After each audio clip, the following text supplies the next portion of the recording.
मैं हूँ इस वक्त सर्बिया के शहर बेलग्रेड के अंदर और ये जो है सर्बिया का सबसे बड़ा ऑर्थोडॉक्स चर्च है। 40 से ज़्यादा मुल्कों का सफ़र करने के बाद मेरे दिमाग में ये चीज़ बड़ी गहराई से अंगड़ाई लेने लगी कि हाशमी साहब क्यों ना आप भी इनका फ़र्क निकालो।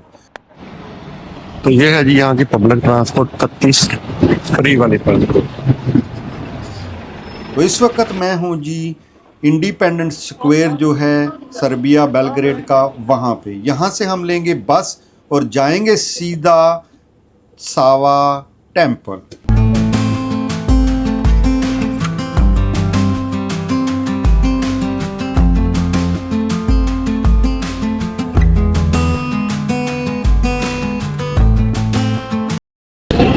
ये बस वाले भाई साहब सही बम्बे पाट रहे हैं।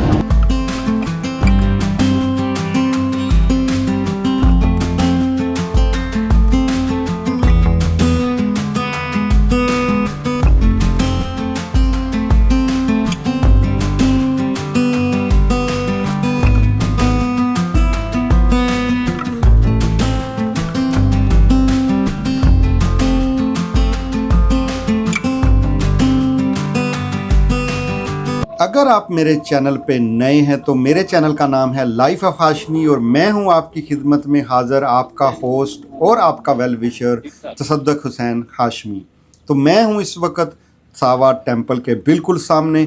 आज हम इसकी हकीकत की बात करेंगे। अगर आप जानना चाहते हैं कि मैं सर्बिया पाकिस्तानी पासपोर्ट पे कैसे आया हूं तो उसकी मेरी पहली वीडियो बनी हुई है सर्बिया की, दुबई टू सर्बिया, तो आप वो जाके सारी डिटेल देख सकते हैं।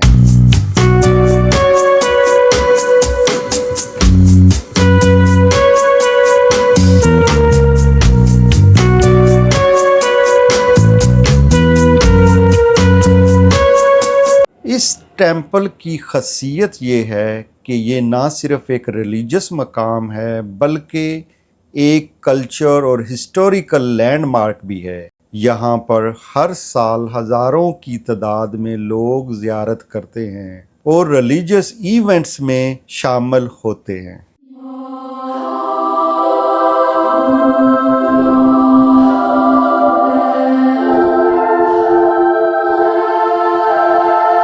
ये चर्च दुनिया का सबसे बड़ा ऑर्थोडॉक्स क्रिश्चियन चर्च है।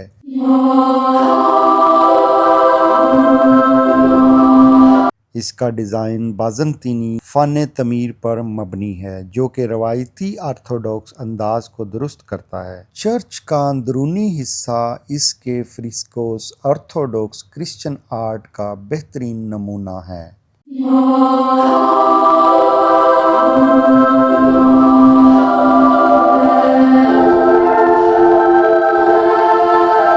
इसका नाम सावा टेम्पल सेंट सावा के नाम पर रखा गया जो यहाँ के मशहूर पादरी थे।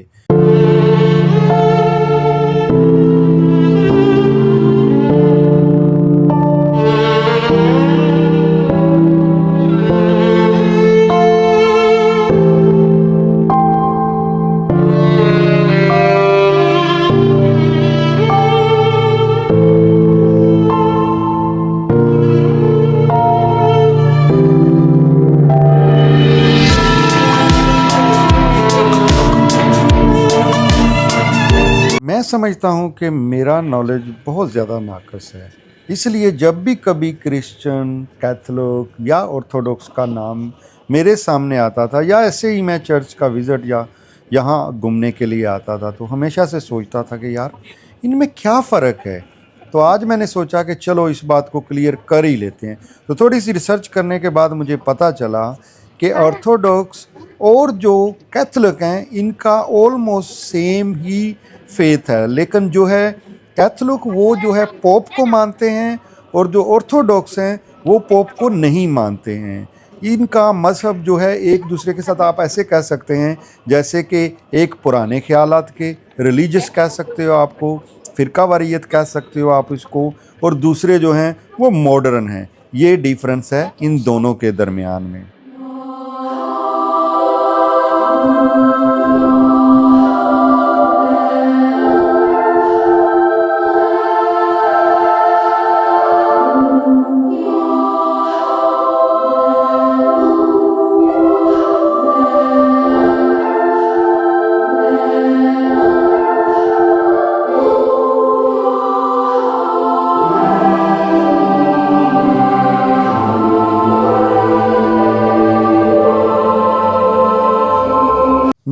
काफ़ी सारी सोवियत की जो कंट्रीज़ हैं उनका विज़िट किया और मैं काफ़ी जो ज़्यादा है ऑर्थोडॉक्स चर्च का जो है वो भी विज़िट कर चुका हूँ। लेकिन मुझे ये कभी पता नहीं चला कि इसके अंदर तहखाने के अंदर भी एक इबादत गाह होती है, जो मैंने यहाँ आके डिस्कवर की। क्योंकि ऊपर तो ऐसे ही लगता है क्योंकि चेयर्स वगैरह नहीं रखी हुई होती हैं, लेकिन नीचे पूरा प्रॉपर बंदोबस्त किया हुआ होता है। तो अगर आप ऑर्थोडॉक्स चर्च जाते हो तो उसके अंदर आप उसके तहखाने में लाजमी जाइएगा। यहाँ की तस्वीरें, जैसे डिज़ाइन कह सकते हैं, वो बड़े ही अमेजिंग होते हैं।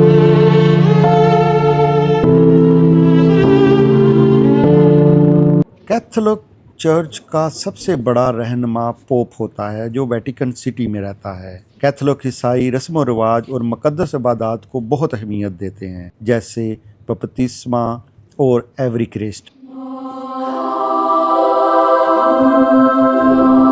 ऑर्थोडॉक्स चर्च में कई खुद मुख्तार पीटरयार्क होते हैं और ये रवायती इबादत और रस्म व रिवाज को बहुत अहमियत देते हैं। इनका मजहबी ढांचा तरतीब में ख़ास होता है, मगर पोप की मरकज़ी क़यादत नहीं होती। ये एक वसी मजहब है जो हज़रत ईसा अलैहिस्सलाम की तलीमात पर मबनी है। उसमें कैथोलिक, ऑर्थोडॉक्स और प्रोटेस्टेंट समेत मुख्तलिफ फ़िरके शामिल हैं।